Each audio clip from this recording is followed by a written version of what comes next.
Thanks again. Is that working?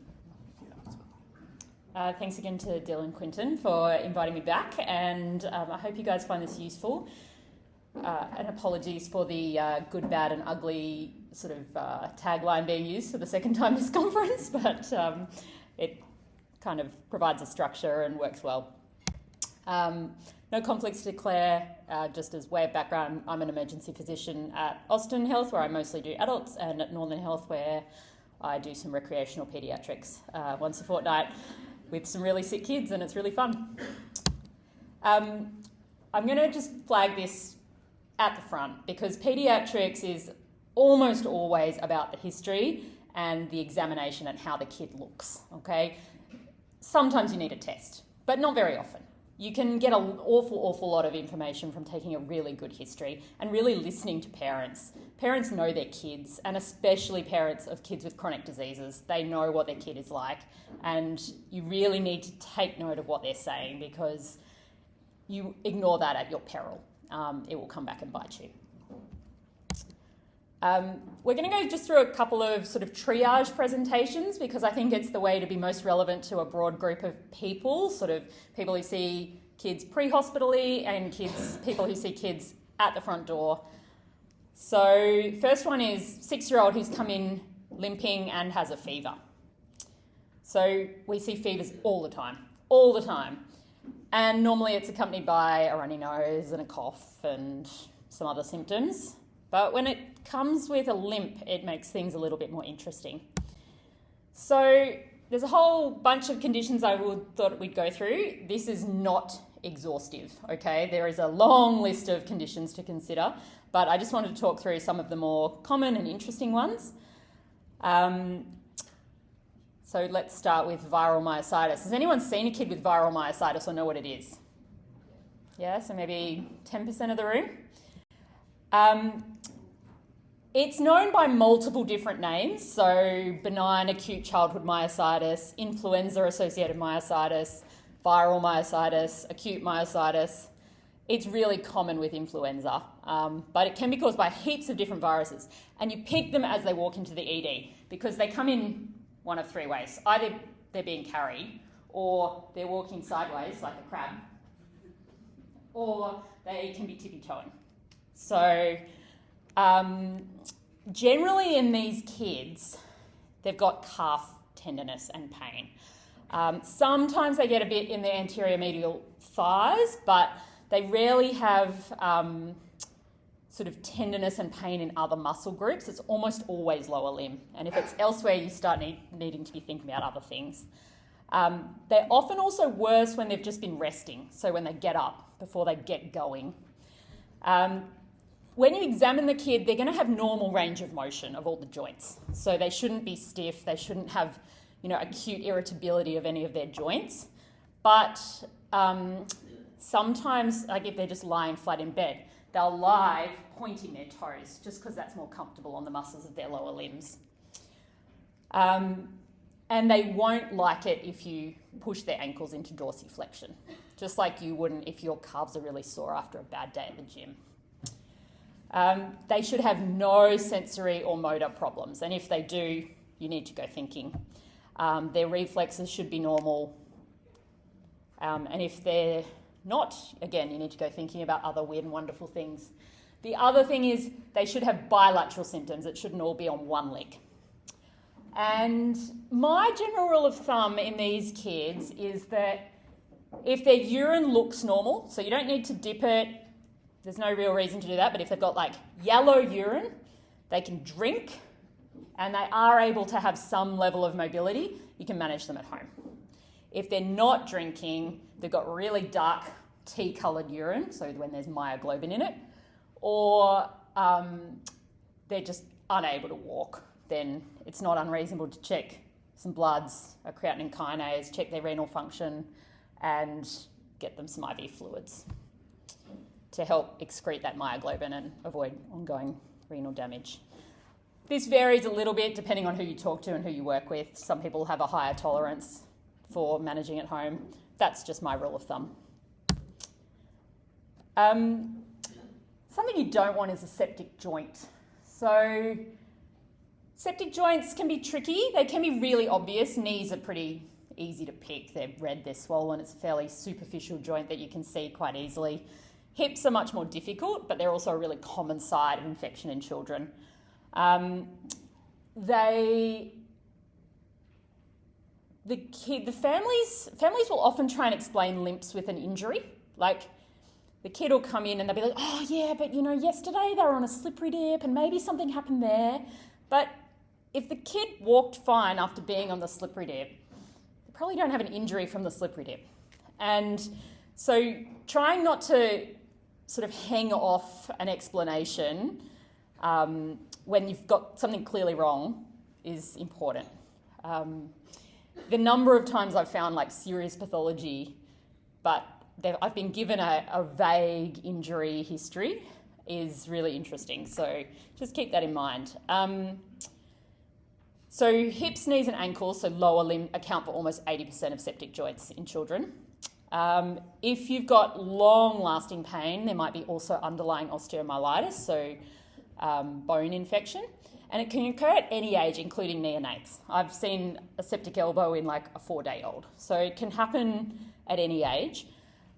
In little babies, it often presents more as like irritability or pain when you're like changing their nappies because you're lifting their hips and knees up as you slide that nappy in underneath them and clean them.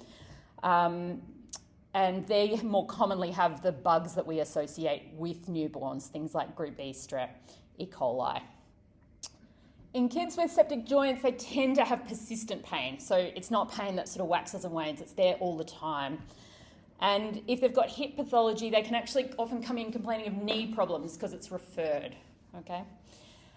If they've got signs of sepsis, you need to be really concerned and act on that quickly. And the other thing to just take note of, because when you're looking at a kid, often the examination is just end of the bed initially to see what they're doing. They'll often be holding that joint in just the position of comfort. And classically with hips, that's with the hip in a bit of external rotation, like it's seen in this picture. And you'll see that with other hip pathologies in children, so kids who've had got Perthes disease or a slipped femoral epiphysis will hold their hip out in that position because it's much more comfortable for them. Sometimes they'll also be a bit flexed, so flexed at the knee and then flexed at the hip. These kids all need bloods and further imaging, so pop a drip in, get some cultures and a CRP, and then ultrasound normally for hips, and then aspiration of the joint. And in children, that's generally done in the operating theatre as opposed to being done in sort of radiology or at the bedside like we do in adults, just because it hurts, it's uncomfortable, and you want to get the sample properly the first time. If they're septic, treat them with antibiotics. Don't listen to the orthopods who don't want to treat the septic child until they've got the joint aspirate sample. Just treat the kid. I've been involved in several cases where there's been delay to antibiotic treatment and things have gone very badly. So if they've got signs of sepsis, treat the kid. I want to talk a little bit about acute rheumatic fever. In Australia, this is unfortunately a condition essentially solely of Indigenous children. It is basically a multi-system type condition that is a non-suppurative immune mediated complication resulting from Group A strep infection or strep pyogenes. That infection essentially primes the immune system, and then you get this sort of autoimmune disease that attacks multiple things. So number one is joints, number two is the heart, and there can also be some neurological involvement. The arthritis is the most common and generally the first symptom, and it happens mostly in kids sort of age like 4 to 15-ish. What have I got written up there? 5 to 14, there you go. And this is very well researched. There's guidelines galore. There's an entire like 70-page document produced by sort of a group of infectious diseases and government people in Australia that covers all of this. And the Jones criteria is what we use to diagnose. It's a combination of clinical, laboratory and ECG findings. And the most important thing in these kids is that you treat them quickly. And you want to get benzathine penicillin, which is that IM thick penicillin. It's like concrete. They mix it with local anaesthetic to try and make it a little bit kinder. I'm not sure that actually helps that much, to be honest. And then these kids really need really thorough follow-up. So they need an early echo. They need to be linked in with a really good paediatric and nursing team. And they've got to be getting that penicillin every 28 days. In some areas, like when I worked in Darwin, they were actively trying to give these kids the penicillin every 21 days because even missing that penicillin by a couple of days puts them at risk of relapse, and that increases then their risk of heart disease associated with this. And that has a really high impact on their mortality and morbidity later in life. You've got, 30, 40-year-olds coming in florid cardiac failure. You'd see one a week in Darwin ED. They were undiagnosed rheumatic heart disease. One just really interesting curiosity is that these kids get better really quickly when you give them an NSAID like ibuprofen. In places where I am, like at the moment in Melbourne, every kid who walks in with pain gets given Panadol Nurofen on arrival without any consideration. In the Northern Territory, they basically don't get that ibuprofen so that everyone can see that they are limping and get those investigations done and that doesn't get missed. And that you can obviously treat their discomfort once you've acknowledged that this could be acute rheumatic fever and you get the tests happening, but it's more that we don't miss it. And that we can also see that if their arthritis progresses from just being one joint to being the classic in multiple joints. Just wanted to mention appendicitis. So about 80% of kids who have appendicitis will have a limp or be uncomfortable when they're walking as part of their clinical presentation. And almost half will have a fever, which is just interesting. We see a lot of query early appendixes. Most of them don't have a fever, but if they have a fever, put it higher up your list. And also just don't forget about ovarian and testicular problems as part of your differential. They're easily forgotten about, easily missed in kids. I think in young adults we start keeping them really high up the list, but young boys can still get epididymolycitis and therefore have tummy pain or scrotal pain and fever. Ovarian torsion can and does happen. Less likely in younger children, but it happens. One thing just to mention is bone cancers in kids. They're common. Well, they're not common in terms of the whole population, but in terms of the cancer burden in kids, they're certainly up there. The primary bone cancers in kids are generally Ewing sarcoma or osteosarcoma. The other thing that can present with limps commonly is leukemias. So when the bone marrow is so infiltrated by abnormal cells that it's actually expanding and painful, these kids can limp. And those areas are often the lower spinal vertebrae, the hips, so the big areas where and the pelvis where bone marrow is produced. The other odd one is neuroblastoma, which basically can arise from anywhere in the sympathetic nervous system. Awful disease in older children. Very high mortality despite years and years of research. The primary bone cancers tend to happen in slightly older children, sort of like the teenagers, for want of a better term, and the leukemias are more often in the 2 to 5 year old age group. Really common one in winter, fever and stridor. The paramedics will be well acquainted with this one. So I've put croup in good, bad and ugly because it can be. Sometimes it's great because it's like the quickest discharge you'll ever make, except for a pulled elbow, which is my favourite thing in emergency medicine. But, a classic croup, you get the story, oh yeah, my kid woke up really short of breath, I took them out into the cold air, now they're better, but we came to just get checked out. And you say to the kid, can you cough? And they bark like a seal. And you're like, great, here's some pred. or DEX. Off you go. Here's the croup information sheet. Come back if you get worse. And then there's this whole bunch of stuff that you actually don't see very often. In fact, it's really rare. But when you do see it, it's actually pretty scary. So let's go through a couple of them. We'll go through croup quickly. So the fancy name is laryngotracheobronchitis, which is too long, and that's why they call it croup, I think, because I can't say that quickly.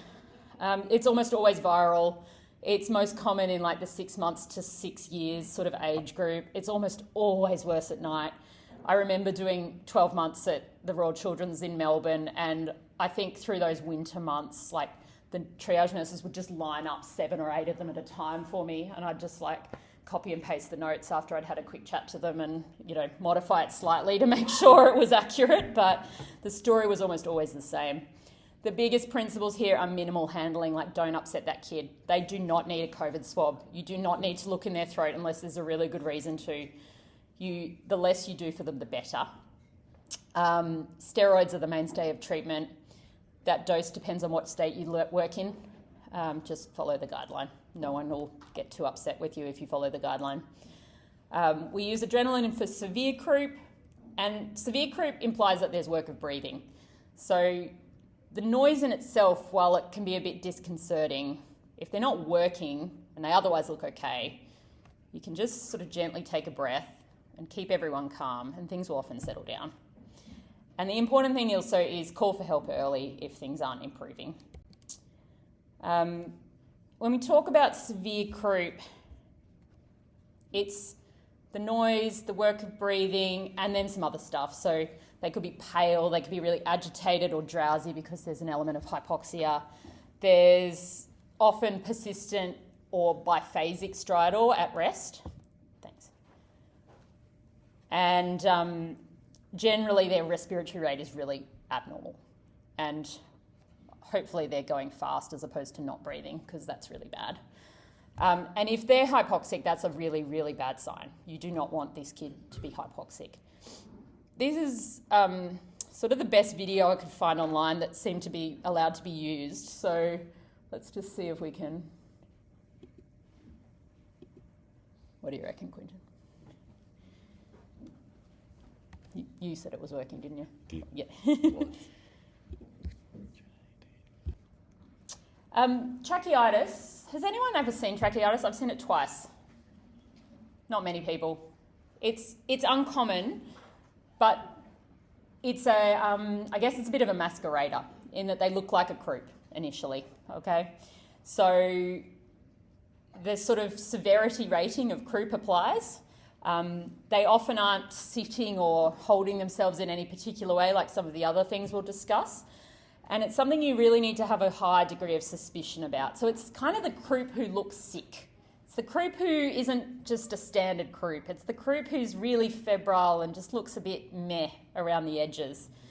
You need to manage them as a croup, but they also, because they've got an acute bacterial illness causing inflammation in their trachea, you need to start them on antibiotics.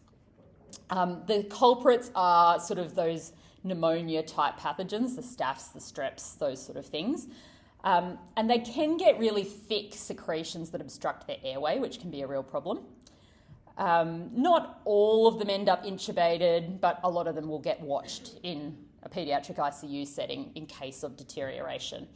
The one thing that you can find on examination is they're often sore if you palpate down the front of their trachea, which is different to a croup.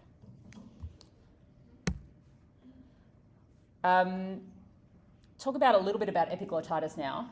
This, however, is a real success story of vaccination, and I am going to harp on about vaccination a little bit tonight because I'm truly worried about what's going to happen over the next 5 years with the levels of vaccine hesitancy we're seeing in the community. Most of us have probably never seen a true bacterial epiglottitis in a child. I've seen several in adults, maybe one in a kid. But before 1992, this was a major, major cause of morbidity and mortality, and that was due to Haemophilus influenza B. Staph aureus, strep pneumoniae, group A strep, Neisseria meningitis can also cause it, but Hib was the #1 cause. And when the vaccine was introduced in 1992, it completely changed the game. Like, if you talk to some of the paediatricians who were practicing extensively in acute paediatrics back then, they will just tell you these horror stories of these kids coming in trying to die. And so now epiglottitis is a disease of adults. And it's often not Haemophilus influenza, it's often viral causes that you see it in, or and you just don't see it really in kids anymore that are vaccinated. So the big thing that's different about a croup is they sit like this. So they've got this distinctive posture called tripoding, and they're really like trying to pull their neck forward. They're trying to make space around their airway and move a big fat epiglottis away from their airway. This is not something that you attempt to have a look at their airway in the back of an ambulance or in an ED. This, again, goes to the operating theatre. And it needs to be calm, it needs to be very well planned. You need ENT there as a backup to potentially do a trachea. And until they're ready to intubate, you basically try and do very little to this kid. But if you manage their airway well and you treat their infection, they do very, very well. So the death rate in children is sort of under 1%. And when they do die, it's because of airway obstruction. So if they come in before that, happy days generally. It's just about recognising it. The other classic things they talk about in the textbooks are like a hot potato voice. I'm not sure I've ever really heard that. Like, I don't know. You hear kids with all sorts of hoarse-sounding voices. I'm not sure I can go, yeah, that's a hot potato voice. But if you've got a kid that's sitting like that, drooling, doesn't sound normal, get on the phone, call for some help. The other reasonably common one is retropharyngeal abscess. You often see this in kids. The triage will often include something about not wanting to move the neck, and so everyone starts going, oh, is this meningitis? But when you look at the kid, it's more that they're just holding their head really still as opposed to like looking overall really sick. And they shouldn't have any neurological features either. So they've also often got other ENT signs. So there's drooling, there might be voice change. They may have trismus, so they can't open their mouth. Almost all of these are group A strep and Staph aureus, so covered by our common kind of sepsis antibiotics. And increasingly these are being managed radiologically with anaesthetic support, but sometimes ENT need to get in there and drain it. A lateral neck x-ray can be helpful sometimes on these, but they all still generally go for a CT neck with contrast to look for a collection to drain.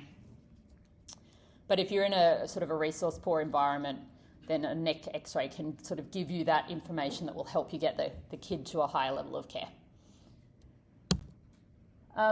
The other thing I just want to mention again, because of the whole vaccination issue, is diphtheria. So diphtheria does happen in Australia. You don't hear about it. There's only been 4 deaths in the last 25-ish years. But it still does pop up from time to time. I went on a little bit of a deep dive in UpToDate when I was sort of researching for this talk. It's really horrible. Like, I would highly recommend not getting diphtheria. So, I mean, we just don't see it anymore clinically. Or I think our friends in northern New South Wales occasionally see it. But you get this thing called a pseudomembrane. So you basically get a whole bunch of like inflammatory cells that sort of fill the airway, and then that all flakes off and then just causes airway obstruction and you suffocate. Like, I just don't think it's a good way to go. The other thing it causes is myocarditis, which is like in 2/3 of kids and adults who get this respiratory thing with the pseudomembrane, they also get myocarditis. And inflammation of the heart tends to also be a very bad thing. Arrhythmias, heart failure, sudden death. It's generally not good. In terms of when to actually suspect diphtheria, so the not or the under-vaccinated populations, people who have these like weird ulcers and non-healing sores, so there's like a sole cutaneous version of the disease. So you can either get like this respiratory disaster or you can get these weird skin lesions. That will be picked up if you swab it and send it to the lab. And when you look in their throat, they apparently get this like grey membrane all down the back of the oropharynx. And if you kind of just swab at it with a, like a throat swab, it tends to ooze and bleed. So it's really friable tissue. And they'll often have sort of neck swelling and stridor, or they can get quite remarkable lymphadenopathy apparently. You can treat it with penicillin though, so that's good. But they often need airway support and management. I'm going to go and talk a little bit about foreign bodies. Now, I know for those of you who were here a couple of years ago, I spoke a bit about foreign bodies then, but we've included a few different ones. Good ones tend to be the ones in the ears and the nose because they're generally pretty retrievable. And on the whole, kids don't put particularly nasty things there. It's generally Lego or a bead. Sometimes it's batteries from grandma's hearing aids. That's less ideal. But you can generally get them out. Bad things, small things in airways. I've seen like peanuts, I've seen beads, I've seen food boluses that were aspirated. And I'll show you a little case series that I had 3 pictures for, but for the life of me searching through my medical album on my phone could not find the third one. But anyway, we'll get to that. And then the ugly is the stuff I've presented to you guys before, but button batteries, magnets with something else, and then water beads in the GI tract, which are horrendous items. So the key thing to know about ENT foreign bodies is that your first attempt is your best attempt. And the problem is these kids come in having had 3 goes at home by the parents trying to get them out. And so you've got a kid who's anxious, who's agitated, who won't let you near them. It takes a lot of time to try and get a bit of trust and even to be able to see what you're dealing with. Sometimes the parents will have a photo, which can be helpful, and sometimes they can give you a pretty good description of what it is and where it is, but sometimes you just have no idea. Analgesia, good procedural preparation, plus or minus sedation is really, really key in this because you've got one good go to get it out. So make it your best go. A few little tricks. Does everyone know what the parent's kiss or the mother's kiss is? Yeah? Anyone not know? It's okay if you don't. Yeah, not. So this is a way of getting nasal foreign bodies out. It is immensely satisfying when it works. It works really well for solid nasal foreign bodies. It doesn't work very well for beads that are end-on, so where the hole in the bead is like parallel to the nostril, because air just blows through it. But the whole idea is that you block the opposite nostril of the affected one, and then you give a big, hard, fast CPR-like breath, is how I describe it to the parents. So I'm like, I want you to seal your mouth over the kid's mouth, and I want you to blow really hard. And you're getting them to like hard and fast, almost like if you were doing spirometry, where you're trying to get that peak flow. And the whole idea is that pressure in a closed system, because you've blocked the other nostril, will blow that foreign body out. And it often then hits mum in the face with snot. And although it's a bit gross, everyone thinks you're a champion. It's almost as good as fixing a pulled elbow, but not quite. Almost. My other tip, It's almost as good as what? fixing a pulled elbow. Oh, Yeah, like the best thing in emergency medicine. I will not take arguments on that. The other tip I would recommend is if there's already been a couple of goes, is stick some cofenilcaine up there. So local anaesthetic with a vasoconstrictor, and then come back in 10 minutes. Spray it up, walk away, 10 minutes. And then you come back and you've suddenly got like all this space around this bead or this piece of Lego, and suddenly you can actually get it out with minimal distress. So my favourite tool is the paper clip.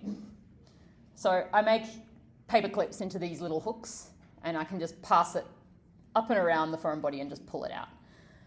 The other things that work similarly that some departments have is the little wax curettes. They're not bad, but they often plastic that just snaps, so you can't actually like bend them to get a nice shape on them. And there's a few other bits and pieces. So on the far side, this is like a patented thing. We happen to have them at the Northern. It's like a tiny, tiny little Foley catheter that attaches to a syringe. And so you insert it up behind the foreign body uninflated, put like a mil of air and then pull it out. So it's essentially just trying to drag out the foreign body from behind. And the other thing I've seen some anecdotal stories on, and am aware of an emergency physician who carries a telescopic magnet in his scrubs at all times. I know it seems a lot, but people do strange things because they've had experiences, and that's okay. But I'm actually going to buy one of these for our ENT cupboard, but you can use these to grab small metal objects because they're really fine. You can get like ones that are like 2 millimeters in diameter at the end, and so if someone's popped a screw into an ear or a little metal ball up the nose, you can just literally put it up there and the magnetic force will pull your object out for you. The reason this particular emergency physician carries it in his pocket is he has pulled a metal ball bearing out of an airway with it. So he's put the laryngoscope down, seen this metal ball bearing and just shoved it through the cords and pulled out a metal ball bearing that was obstructing a kid's airway, which is kind of cool. I mean, whether you can remember to put it in your pocket every shift for the next 40 years, I don't know, on the off chance, but it would be cool if you did, let's be honest. This is my little case series that I've got a third one. I'm just sad I couldn't find it. So these are all needles in airways in children. The stories were very interesting. The first one was she was about 12 and she was using like a sewing pin to open a can of Coke. Yeah, I don't know why. Teenagers, whatever. And so she was like putting the needle under the flip canny bit and like pushed it up, and then it just like flipped out of her hand and somehow ended up in her airway, through her mouth. It sounds far-fetched, but she told me this story. The amusing part about this story, though, is that she was sent from a regional Queensland hospital to the tertiary Queensland hospital in private car. I probably wouldn't recommend that. Just, 4-hour drive. So just worth keeping in mind that foreign bodies in the airway should probably come with some sort of medical escort of some description in case they get worse. The second one, that was in Melbourne, and that's a sewing needle because you can see the little hole at the end. It's got like a tiny little hole. And she had the sewing needle in her mouth. She was trying to thread the thread through she was licking the thread but put the needle in her mouth while she licked the thread to thread it through the sewing needle, and then just breathed in at the wrong time. That also needed to come out. And my colleague up the back has a similar one. A girl was pinning her hijab and had the pin in her mouth and sort of got shocked and breathed in and ended up with a needle sitting, I think it was down near the corona from memory, wasn't it, Brooke? Yeah. So don't put needles in your mouth and then get a shock. It's the take-home message here. But they're just interesting pictures. I want to have a talk about water beads. Do people know what these are? Yeah? You're seeing them less and less now, I think, because the danger's being recognised. You can see in the top picture how small they are to start with. And then the idea is that you put them into water and they blow up to be these gooby ball things. People use them to put their lucky bamboo in or display various plants or just have kids play with.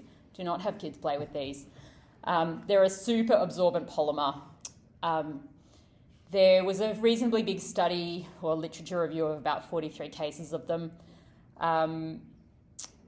Vomiting happened in every single one of these. So essentially the small bit was swallowed and then soaked up more liquid from the GI tract, just expanded, obstructs somewhere in the GI tract, but often at the pylorus or beyond.